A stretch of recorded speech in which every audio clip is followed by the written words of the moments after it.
সকল মুসলিম রাষ্ট্র ঐক্যবদ্ধ হয়ে জিহাদ ঘোষণা করুন। এক সপ্তাহের ভিতরে ইসরায়েল খান ধ্বংস হয়ে যাবে। নেতানিয়াহু গাজার উপরে যে নিষ্ঠুর নির্যাতন চালাচ্ছে ফিলিস্তিনের উপরে, এই সুযোগটা পেয়েছে আমাদের মুসলিম রাষ্ট্রগুলোর তথাকথিত নেতৃবৃন্দ, যারা মূলত ইসরায়েলের দালাল। তারা যদি মুসলমানদের প্রতিনিধিত্ব করতেন, ইসরায়েলের বাবার শক্তি নাই বারবার গাজার উপর হামলা করতে পারে। আমি চ্যালেঞ্জ ছুড়ে দিয়ে বলছি, মুসলিম নেতাদের যদি কিন্তু মাত্র আত্মমর্যাদা বোধ থাকে, আল্লাহর দরবারে দাঁড়াবার সেই ভয় যদি থাকে, আপনারা ওআইসির পক্ষ থেকে সকল মুসলিম রাষ্ট্র ঐক্যবদ্ধ হয়ে জিহাদ ঘোষণা করুন। এক সপ্তাহের ভিতরে ইসরায়েল খান ধ্বংস হয়ে যাবে।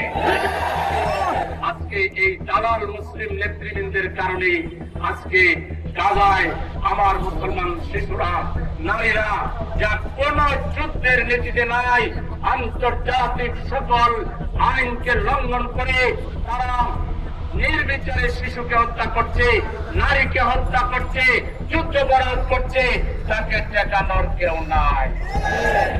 সময় আসবে, আল্লাহ ইন্নাল্লাহ লা ইউহিব্বুল মুতাদিন, আল্লাহ বাড়াবাড়িকারীকে পছন্দ করেন না।